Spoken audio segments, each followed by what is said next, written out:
14 pegawai positif COVID-19.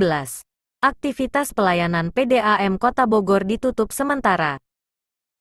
Dipublikasikan oleh jurnalkawasan.com. Halo Pabrikers. Rivelino Rizky selaku Direktur Umum Perusahaan Daerah Air Minum, Perumda, Tirta Pakuan Kota Bogor mengatakan, ada sebanyak 14 pegawai yang terkonfirmasi positif COVID-19. Saat ini pegawai yang terkonfirmasi positif itu sedang menjalani isolasi mandiri di rumahnya masing-masing, karena masuk ke dalam kategori orang tanpa gejala, OTG. Jadi total ada 14 pegawai yang terpapar, tapi yang 3 sudah sembuh, dan sebetulnya sudah bisa masuk kerja minggu ini. Namun tetap kami berlakukan WFH untuk 3 hari ke depan, karena seluruh ruangan kami clean up, harus bersih dari virus, ucap Rivelino. Selasa, tanggal 19 Januari tahun 2021. Akibat kejadian tersebut, dirinya mengungkapkan seluruh aktivitas pelayanan ditiadakan untuk sementara hingga 3 hari ke depan, dan akan dilakukan penyemprotan disinfektan untuk sterilisasi area kantor. Kita tutup sementara pelayanan kantor. Kita juga sterilisasi seluruh area kantor, ucapnya. Sementara, angka kasus COVID-19 di Kota Bogor terus mengalami peningkatan. Tercatat per Selasa, tanggal 19 Januari tahun 2021, terjadi penambahan sebanyak 120 kasus baru. Dengan penambahan tersebut maka total kasus konfirmasi positif COVID-19 menjadi 6.936 kasus. Puluhan pegawai Pemkab Bekasi terkonfirmasi positif COVID-19. Dipublikasikan oleh jurnalkawasan.com. Halo Pabrikers.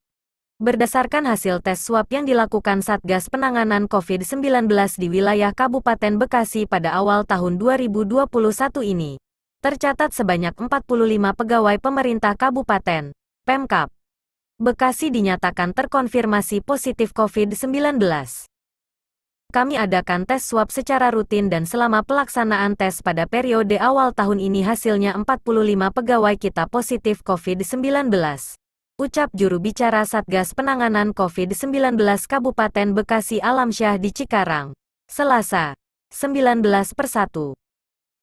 Dirinya mengatakan, dari 45 pegawai yang terkonfirmasi positif COVID-19 berasal dari Dinas Kependudukan dan Pencatatan Sipil, Dinas Cipta Karya dan Tata Ruang, serta Dinas Perumahan Rakyat, Kawasan Pemukiman dan Pertahanan. Yang terbanyak dari Disduk Capil, ada 30 lebih pegawai yang positif, ucapnya. Alamsyah menerangkan, rata-rata dari pegawai yang terkonfirmasi positif masuk ke dalam kategori orang tanpa gejala, OTG. Untuk saat ini mereka diisolasi. Rata-rata kategori orang tanpa gejala, tuturnya.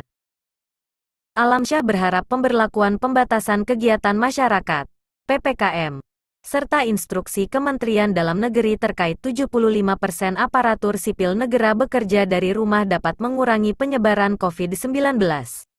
Selain itu dirinya meminta kepada masyarakat untuk tetap waspada dan disiplin menerapkan protokol kesehatan. Kita terus lakukan langkah-langkah, mulai pelacakan, penelusuran dan pengujian, serta melakukan penegakan disiplin protokol kesehatan, imbuhnya. Wisma PTPN menjadi tempat pengungsi banjir bandang Bogor. Dipublikasikan oleh jurnalkawasan.com. Halo Pabrikers. Ratusan orang mengungsi akibat banjir bandang yang menimpa kawasan Gunung Mas, Desa Tugu Selatan, Kecamatan Cisarua, Kabupaten Bogor, pada Selasa, tanggal 19 Januari tahun 2021. Raya Al-Fajar selaku Kepala Bidang, Kabid, Kedaruratan dan Logistik Badan Penanggulangan Bencana Daerah, BPBD, Kabupaten Bogor mengungkapkan, pihaknya telah menyiapkan tempat pengungsian dan kebutuhan untuk korban banjir bandang Gunung Mas Bogor, Jawa Barat. Kami sudah siapkan kebutuhan dasar pengungsi, seperti seluruh kebutuhan pokok dan kami masih siapkan tempat untuk para pengungsi guna menjaga kenyamanan juga yang terpenting masalah protokol kesehatannya, ungkap Raya, saat ditemui di Gunung Mas Bogor, Jawa Barat, Rabu, tanggal 20 Januari tahun 2021. Raya mengatakan, pihaknya sudah juga telah menyiapkan dapur umum, makanan, tempat tidur serta selimut bagi seluruh pengungsi di PTPN 8 Gunung Mas Bogor. Semua kebutuhan sudah disiapkan. Kami juga sedang membangun dapur umum untuk kebutuhan pengungsi, ucapnya. Agar tidak terjadi penumpukan pengungsi, pihaknya telah membagi penempatan para korban ke tempat-tempat di sekitar wisma. Selain itu dirinya memastikan protokol kesehatan dan kenyamanan pengungsi menjadi prioritas penanganan.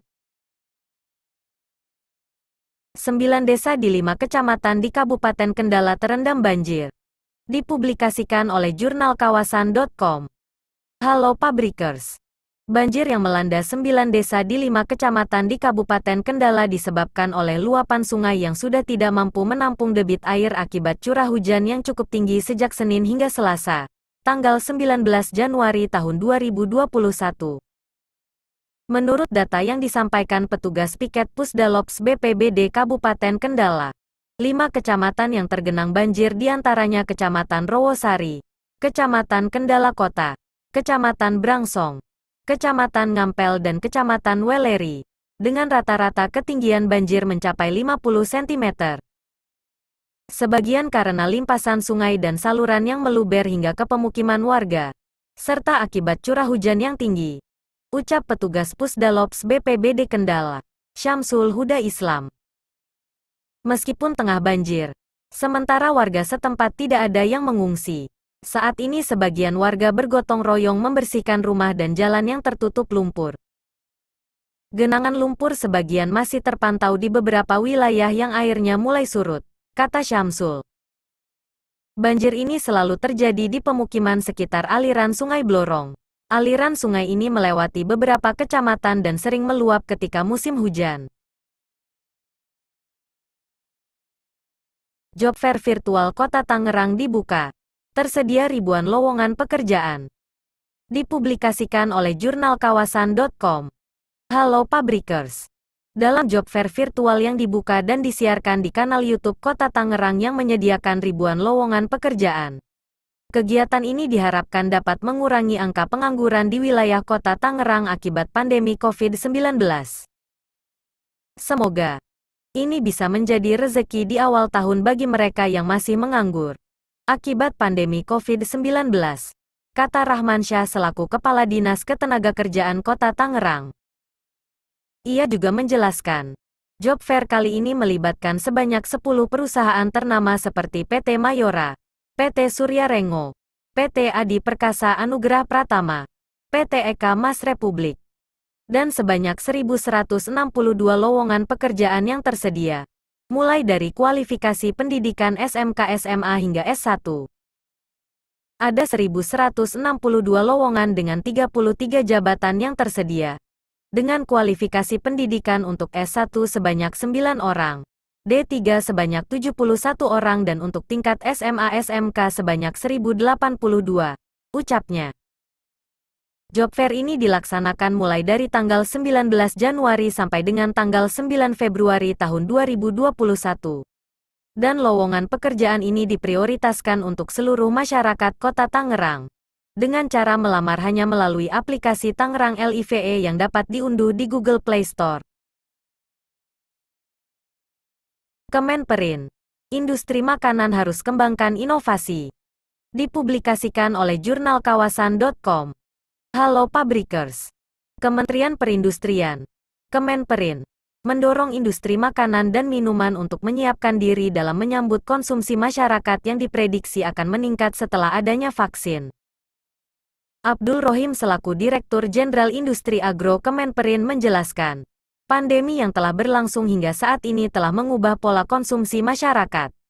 Saat ini sudah banyak masyarakat yang menggunakan jasa pengiriman online dalam berbelanja, dibandingkan harus pergi berbelanja ke pasar. Sedangkan masyarakat yang terbiasa mengonsumsi makanan di restoran, lebih memilih untuk membungkus makanan atau memesan makanannya secara online, ucapnya. Dengan adanya perubahan pola konsumsi tersebut, para pelaku usaha di sektor makanan dan minuman dituntut lebih kreatif dan inovatif, serta memanfaatkan teknologi untuk memudahkan para konsumen. Sektor yang paling dekat dengan masyarakat ini memang sudah seharusnya memanfaatkan teknologi guna memudahkan konsumennya, kata Rohim. Misalnya, di bidang pemasaran perlu dilakukan inovasi pengembangan teknologi digital kepada produsen, tambahnya. Selain itu, bidang produksi perlu diperkenalkan dengan teknologi pangan olahan dan diversifikasi produk seperti frozen food, serta teknologi pengemasan, sehingga dapat membuat produk lebih awet dan produk yang siap makan bisa diolah dengan mudah.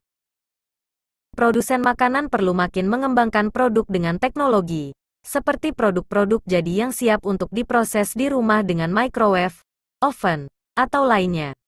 Selain itu, diversifikasi juga dapat dilakukan dengan memperkenalkan functional food yang menyasar kesehatan, meningkatkan daya tahan tubuh, dan meningkatkan asupan gizi, jelasnya. Dalam hal ini, Kemenperin telah bekerja sama dengan Gabungan Asosiasi Pengusaha Makanan dan Minuman Indonesia, GAPMI, untuk menyusun buku pedoman adaptasi kebiasaan baru dalam industri pangan. Buku ini diharapkan menjadi panduan bagi industri pangan dalam melaksanakan aktivitas produksi di era pandemi saat ini. Asteris.